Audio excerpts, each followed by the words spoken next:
Hello and welcome to Access Sportsnet Lakers, brought to you by your Toyota dealers. We make it easy. Allie Clifton alongside James Worthy, Mike Bresnan, and Mike Trudell handling things from New York City. A tough one for the Lakers, who are now 4-3 on this 8-game road trip, one to play in Brooklyn on Tuesday. They fall to the Knicks, who have now won 6 in a row. And big game despite 23 combined points from Jalen Brunson and Karl Anthony Towns tonight. The Lakers had a 4-point lead at the half, but it just felt like a renewed energy and spirit, shot making starting in the third there with the Knicks. The Knicks were plus 18 from 3, 15 offensive rebounds. And the big picture, as we were talking about in the pregame show, it was just too much to overcome for the Lakers, who are now 9-11 versus teams above 500. Yeah, they're struggling against the good teams, and the rest of the league is noticing that too. New York, they've been known, I think, for the last 5 games or so of keeping their opponents under 100 points. So Lakers score 100, but it was the 15 offensive rebounds, the extra possessions. You can't afford to do that against the Knicks team, especially when they're kicking it out, and, you know, Shamet is hitting threes. You got Hart, 20 points. He was 3 of 4 from 3. They hit their threes, and they got a lot of wide open ones. OG Anunoby, 4 of 8. So the Lakers, you know, sometimes they get a possession, and they don't value it. You know, sometimes I don't mind that long court pass, but sometimes when you need a possession, take your time and make the defense work. I thought they took some risk and then just couldn't defend or rebound in the third or fourth quarter. And New York, just a great defensive team, also knocked down plenty of shots to secure the win. Yeah, James, the Laker offense really disappeared in that second half. Only 44 points after halftime. And it's going to be hard to win any NBA game these days if that's how you come out after halftime. I thought they played well in the first half. That zone defense was kind of tricking the Knicks a little bit. Allie, as you mentioned, you know, not a great night for Jalen Brunson or Karl Anthony Towns. I mean, both those guys were whatever tonight. But it was, as you said, James, Anunoby with a good night on both sides of the court. Shamet, a huge bench production, surprisingly, for the Knicks. And the Lakers, here's where they get in trouble, Allie. If Phoenix wins tonight against the Clippers, the Lakers are now in 7th in the West.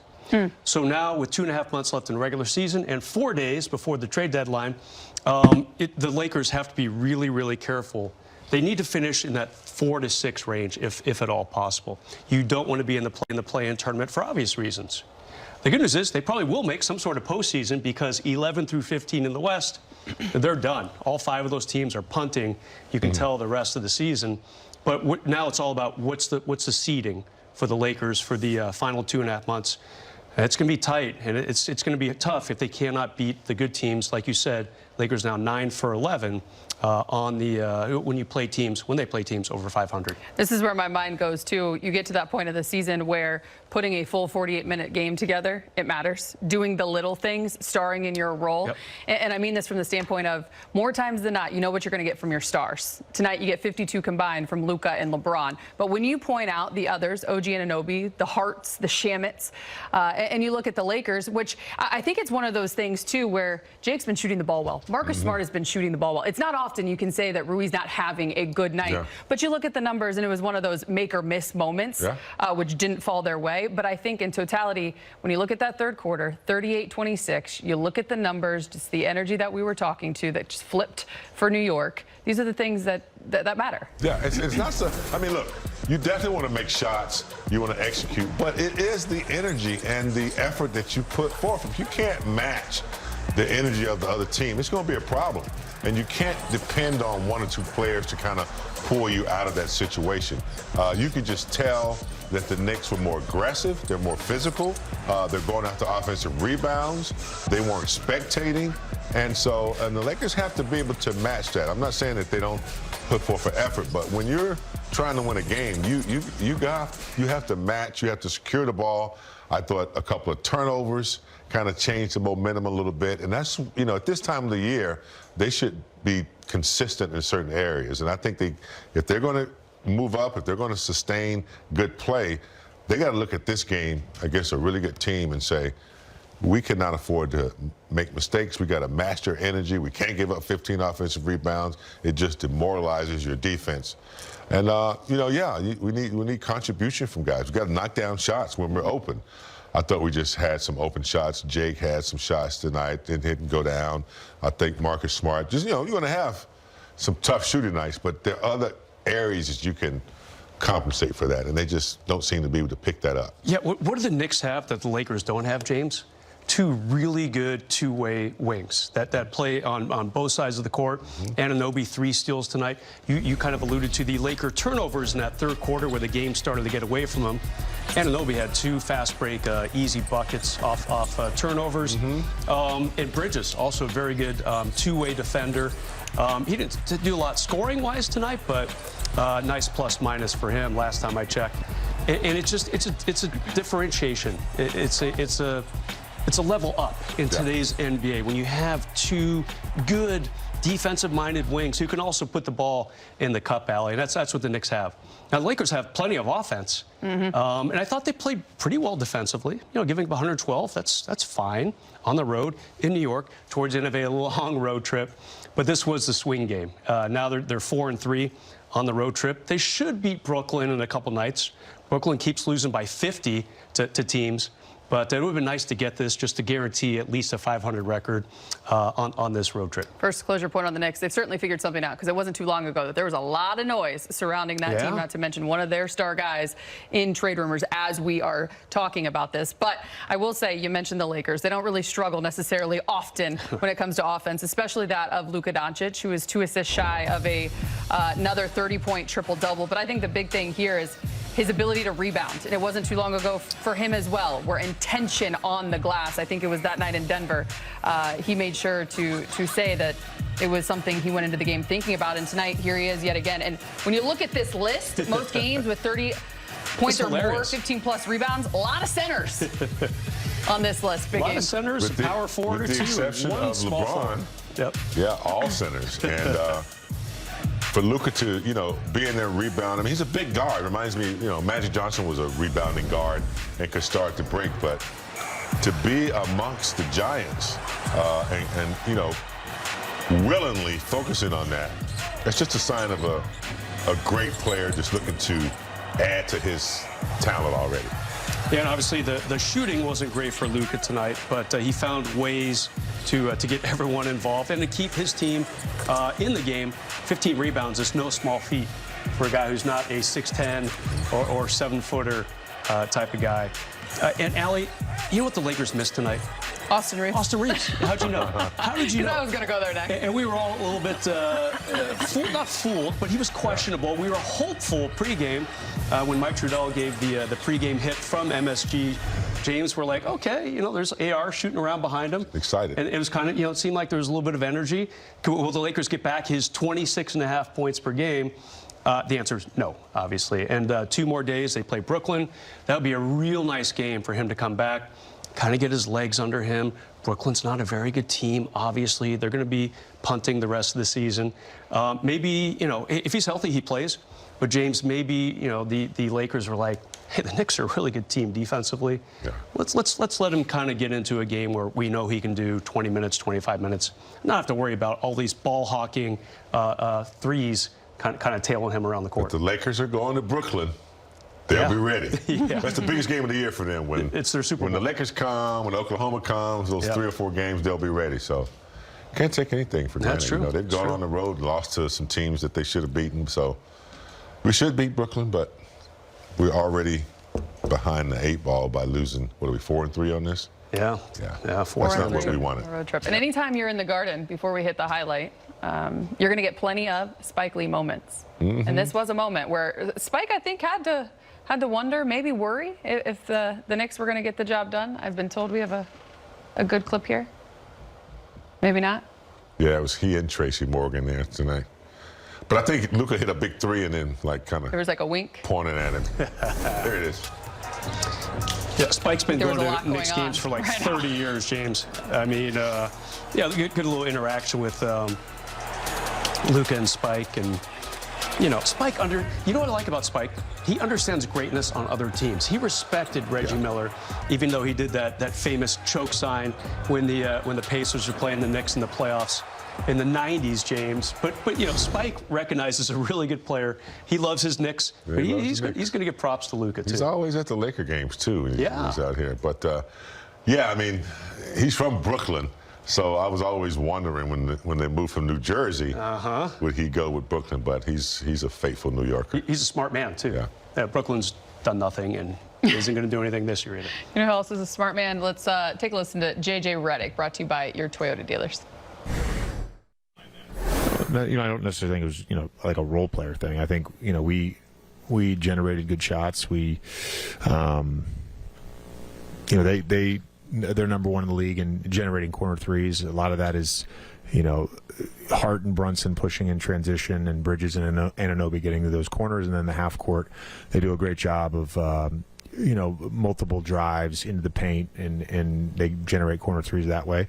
They made 11 of 23. Now, some of those were towards the end of the game when we were firing. Some of those were off offensive rebounds, but they made 11 of them. We were 2 of 14. And, you know, I thought we got good looks. You know, the defense in the first half in our zone, we played 23 possessions of it, held them to 19 points. You know, they did enough throughout the game to put ourselves in a position to play to win at the end. But yeah, the shooting, you know, that their shooting killed us, and our shooting didn't help us.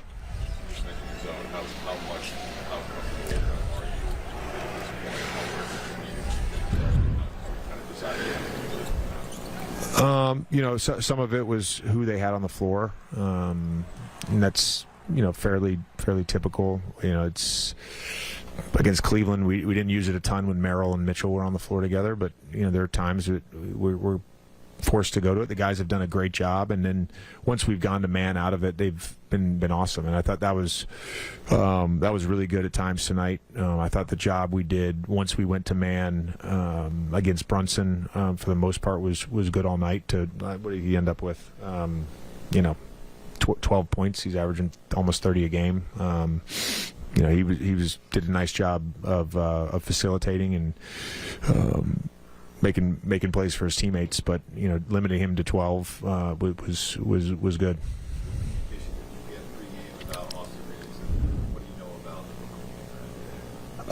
Yeah, I just would say he's game day to day, game to game, whatever you want to phrase it. We'll hopefully have him for Tuesday, but, you know, he's got to feel 100% confident. Before the game, LeBron was named to the All-Star team. It was like 75 times in a row, but it's a pretty remarkable streak. You hear these numbers all the time. Like, do any of them stand out as like especially remarkable? And I guess put it in context with this one. Yeah, I mean the All-NBA streak and the All-Star streak, those two. If you think about like a star player, those, you know, not everybody gets to win MVP. You know, LeBron has obviously won some MVPs, but, you know, when you think about a star player, their prime is their All-NBA, All-Star years, and, you know, he's basically had a 20-plus year prime. It's kind of unheard of. It is unheard of, uncharted, whatever you want to call it. But I mean, it's incredible. It's a testament to the work that he puts in. A year ago when you guys traded for Luka, he obviously plays a very specific style, and it wasn't the style that the roster that was here necessarily was equipped to play, or, you know, I guess how much of a challenge has been trying to bend the personnel around such a unique player? And I guess how would you assess that process? Yeah, I mean, we're right there in the playoff chase in the West, and, you know, I think our guys have been great all season. They've really done a nice job of kind of responding to the ups and downs that a season presents, that is natural to the NBA cycle. And, you know, I think whether you're a GM, a coach, a player, like, you're never going to look at a roster and say this is a perfect roster and all the pieces fit perfectly together. It's just it doesn't really happen a lot. Guys have done a great job over the last month and change of trying to play for each other and play good basketball together. Over the last few weeks, those starting third quarters of maintaining control of certain games hasn't been great. Did you notice by then tonight? Do you feel like there's any common thread between the start and third quarter? No, I can't. I would have to just look back at all the starts. The Cleveland one is the one that stands out the most, where they scored, I think, on 13 straight possessions or 12 straight possessions, whatever it was. Thanks, Coach. All right, thanks. How about this note, too? It's the first loss for the Lakers this season when leading at the half. Ooh. In case you missed that. Because that was about a 17-0 record. Yeah, they had a good run. Yeah. Defense can change that. Certainly can. Let's check out the highlight of this one. Get you out to New York City in case you Murray, Chet, KD, Devin Booker, Denny Advia, and of course the East. Mitchell, Jalen Johnson, Cat from the Knicks, Pascal Siakam, Scotty Barnes, Jalen Duren, Norman Powell. Indiana's won 13 games, Hallie. That's crazy. Numbers must be great, Bruce. LeBron James. He's with Mike Trudell. What did you think was the major difference in the game tonight? Obviously, three-point shooting.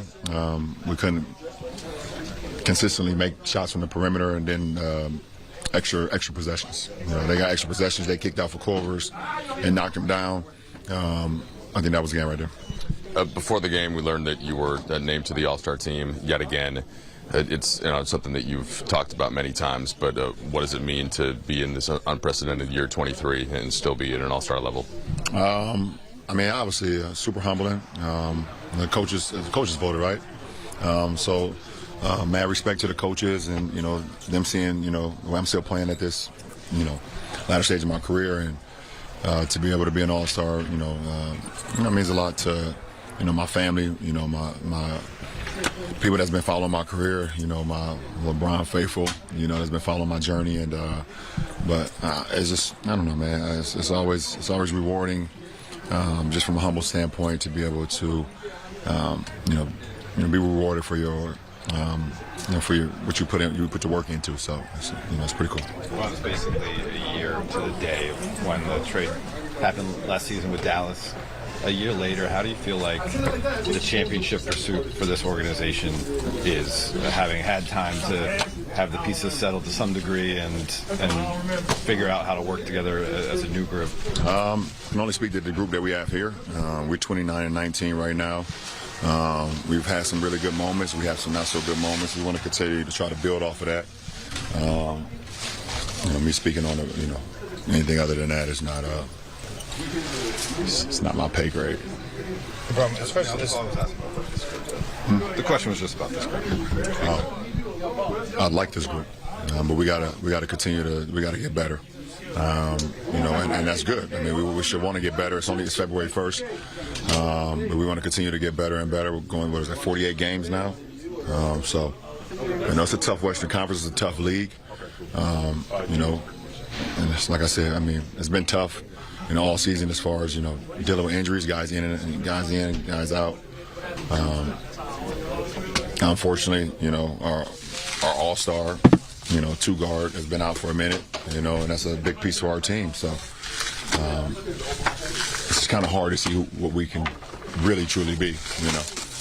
Obviously secondary to the last night, but after you missed the amount of games that you missed to start this year, did you think that this All-Star streak was in jeopardy? I'm gonna be honest, I really didn't think about it.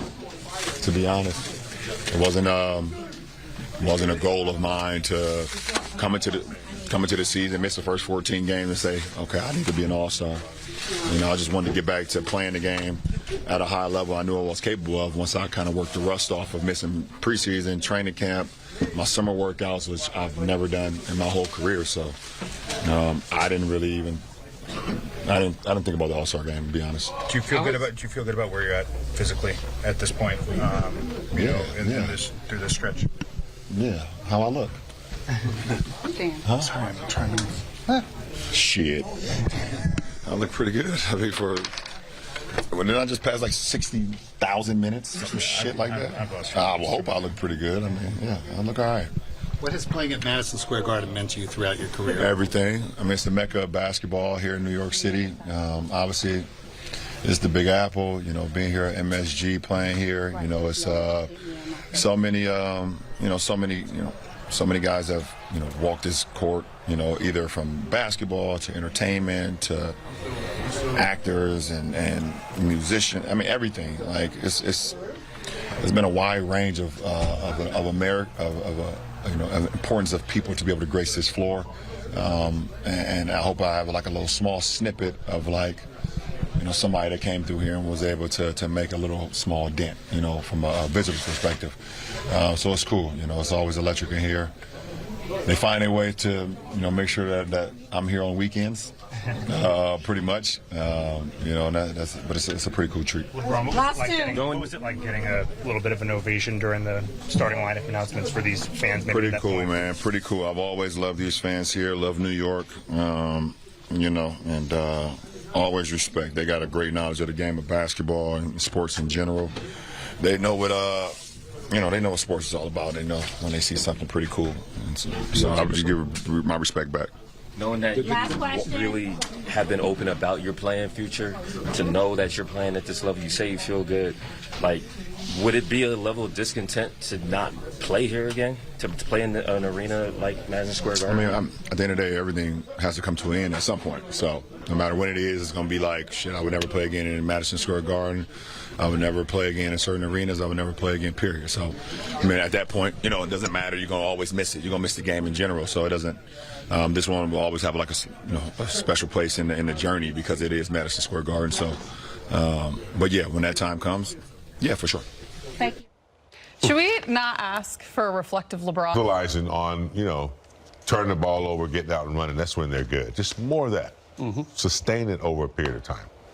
Especially in that third quarter. That was tough. Indeed. 13-5 for DeAndre Ayton as we head back to MSG. He's with Mike Trudell.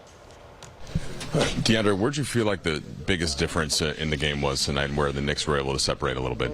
Honestly, coming out in the second half, they were making shots, and we were missing ours, and that was a big difference. It brought them momentum off, good possessions and good defensive possessions where they were getting daggers and they had us scrambling a little bit after offensive boards, and they were hitting daggers. And you bring the MSG fans involved, it's gonna sound like a playoff game. There have been different stretches this season where you guys played really well in the first half but not in the third, or vice versa. It seems like the third quarter has been a little tougher on this trip. Have you guys seen anything coming out of halftime to sharpen up a little? Yeah, most definitely got to sharpen up the third quarter. Not want to make that a habit. I'll say we confronted it as well after this game. Having a big game like this, we definitely pointed that out, as one of our things we need to pick up and just come together collectively and just be accountable. What are the stars telling you about, you mentioned the beginning of these second halves, but what are they saying to you directly about, hey, like, this isn't all on you, like, we need to do a better job getting you the ball, we need to put you in better positions? Like, what have they been saying over the last week or so about that? Me, mainly just playing my role hard and just setting screens and rolling to the rim. I don't really think about any of that. I trust my playmakers and Bron, AR, and Luka, and I just feel like the pace of the game. They have so much firepower. It's a thing where I just gotta stick to my script and stick to the way I'm playing, the way how I can contribute. And energy gonna find ball gonna find energy. This team, when we get hot, we get hot. So I'm not really tripping. My main goal is just to anchor the defense and close out defensive possessions. How important is it to you guys to try to get a victory in Brooklyn to close out the trip? Oh, yeah, most definitely important to us. We trying to finish this thing with a good record and, just bring that momentum home. We got a good stretch before the break, and we want to finish off strong. Their 8-game road trip wraps up Tuesday in Brooklyn. Back home Thursday to take on 3 former MVPs in 5 days. Joel Embiid, Steph Curry, and SGA. Then on February 10th, the second night of a back-to-back against Wemby and the Spurs. All right here on Spectrum Sportsnet. Hopefully we will see Austin Reeves on Tuesday versus Brooklyn. He's now missed 19 straight. He was a game-time decision, went through that pregame warm-up, and then they ultimately ruled out the game, but certainly would be a good thing to get him back. Man, don't tease us like that again, man. I know. Man, we're getting all excited in New York in the Mecca, but obviously going to take their time. You know, he probably went out to warm up and probably said, you know, just not what it needs to be, and they pulled it. This would have been a tough game against the Knicks anyway. You know, they got good size and they come at you, so maybe they didn't want to test it with that much intensity. Brooklyn, be a nice comeback. Well, he's been on the road, though. Yeah, James, the Lakers at that 44-point second half really just kind of fell short. And a guy like Austin, with his 26.5 points a game, he definitely would have helped keep that offense stimulated. And we talked about this on the pregame show. There's been a few times, you know, AR hasn't played since Christmas. This is his 19th game out, Allie. And there's just been a few too many times where the offense has just fallen flat for like 7 minutes, 8 minutes. They get outscored 15-2, 21-6. And that guy right there, he's the one who puts an end to all that. I love his career arc. You know, everyone knows the whole story. Undrafted, then signed to a summer league contract, then signed to an unguaranteed contract with the Lakers, and then he's increased his scoring average every year of his 5-year career. And this would be the biggest jump ever for him. He's up about 6.5 points from last year. So, man, this guy just keeps getting better every year. They miss his instant offense. And in games like tonight, they really could use him against a very good defensive team. I think to your point, too, 19 games out, hasn't played since Christmas. It's a lower body injury. So there's going to be some patience that's going to be required just in terms of him returning back to form. And I think they're paying more attention to that than anything. Because coming back, like you said, Brad, coming back to a very intense game against New York, and they would have tested him. They would have been looking for him every play. You just don't want that kind of physicality right away. You want to kind of smooth back into it. Not that he's not going to play hard, but you got to take it easy. You don't want him to re-injure that, and then you sitting out for a longer period of time. Take it easy. We miss him, though. But, yeah, I wanted him. When I saw him tonight, I was getting really excited. We were getting excited. Yeah. And, James, that 6.3 assists, Lakers could have used that tonight. They had 38 season high last game. Against Washington, only 21 tonight. So obviously the offense not what it could be. Big picture, though, a lot of credit for them maintaining a pretty good record despite not having him for 5.5. Head back to MSG, Luka at the podium. I mean, definitely they got the crowd going. But like you say, you know, I think we missed some great looks and they made some great looks. So especially in that third quarter. Just the fact that LeBron did earn his next All-Star appearance, you getting to play with him as much as you have in the last month and a half. Like, what is that like to celebrate like that? I mean, of course, he deserves it. He's playing at the top level still at that age, which is incredible to share the floor with. So, you know, congratulations to him, and he obviously deserves it. Yeah, see Jalen Brunson after the game. Obviously, all playing together, and him having this career that he's got set up this year. What's it like to compete with him in a spot as big as this and see him happen? I mean, great.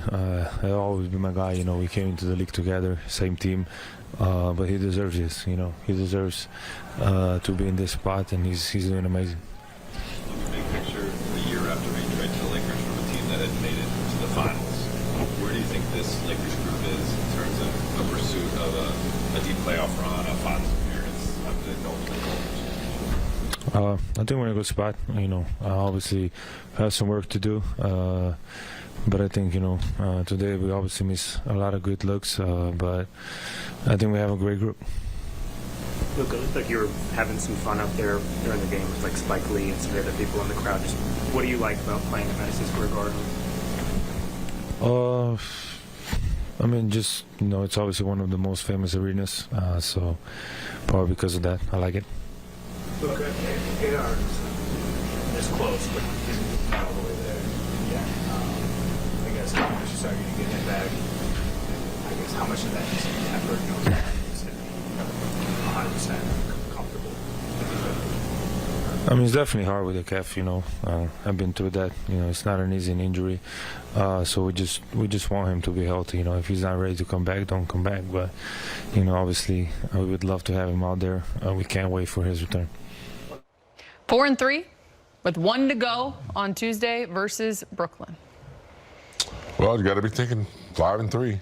I guess. I mean, 4-3 is not what they were looking for, but you do have to go into the Brooklyn game, refocus, and don't take them for granted. They're horrible. It's like going in to play the Wizards. They should win this one. 53-point loss tonight to the Pistons. That's embarrassing. Yeah, they've lost 8 of their last 53. 9. They lost to the Knicks by 54 a couple weeks ago. Also lost to the Clippers by 37. So this Brooklyn Nets team, and some of these guys might be traded over the next couple days too.